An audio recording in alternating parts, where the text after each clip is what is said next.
శాసనసభలో ఈసారి మూడో అతిపెద్ద పార్టీగా జనసేన అవతరించే అవకాశాలు ఉన్నాయని చెబుతున్నారు. ఇది ఒక రకంగా జన సైనికులకు సంతోషమే. 10 ఏళ్ల క్రితం పార్టీ పెట్టిన తర్వాత జనసేనకు ఈ అసెంబ్లీలో తొలిసారి అత్యధిక స్థానాలు వస్తాయని అంచనాలు వినబడుతున్నాయి. వైసీపీ, టీడీపీ తర్వాత అతిపెద్ద పార్టీగా జనసేన అవతరించనుంది. గత ఎన్నికల్లో ఒక స్థానంలో గెలిచిన జనసేన ఈసారి డబుల్ డిజిట్కు చేరుకుంటుందన్న విశ్లేషణలు ఆ పార్టీ నేతల్లో ఆనందం నింపుతుంది.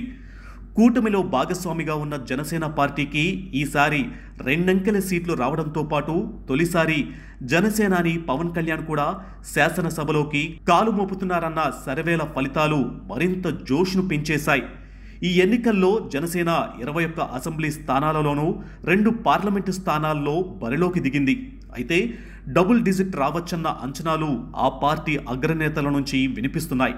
15 నుంచి 17 స్థానాలను కైవసం చేసుకుంటామని జనసేన పార్టీకి చెందిన సీనియర్ నేత ఒకరు తెలిపారు. అంటే సగానికి సగం స్థానాల్లో జనసేన అభ్యర్థులు గెలిచే అవకాశాలు ఉన్నాయని వారు తమ అంతర్గత సర్వేల ద్వారా తెలిసిన విషయాన్ని పంచుకుంటున్నారు. ముఖ్యమైన నేతలందరూ విజయం బాట పడతారని వారి సర్వేల్లో వెల్లడైనట్లు తెలిసింది. రాయలసీమ, కోస్తాంధ్ర, ఉత్తరాంధ్రలోనూ కొన్ని సీట్లు తెచ్చుకునే అవకాశాలు ఉన్నాయంటున్నారు.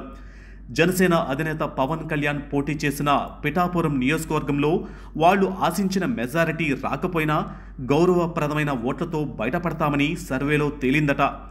వంగ గీతా నుంచి కూడా గట్టి పోటీ ఇవ్వడంతో తాము తొలి నుంచి చెప్పిన మెజారిటీ తగ్గే అవకాశాలు ఉన్నాయని, అయితే పవన్ కళ్యాణ్ విజయం ఖాయమని నేతలు చెబుతున్నారు.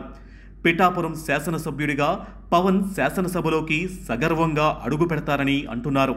ఇలా పవన్తో పాటు మరికొందరు పార్టీలోని కీలక నేతలు కూడా గెలుపు బాటలో పయనిస్తారని సర్వేలు తేలడంతో జనసేన పార్టీలో ఉత్సాహం నెలకొంది.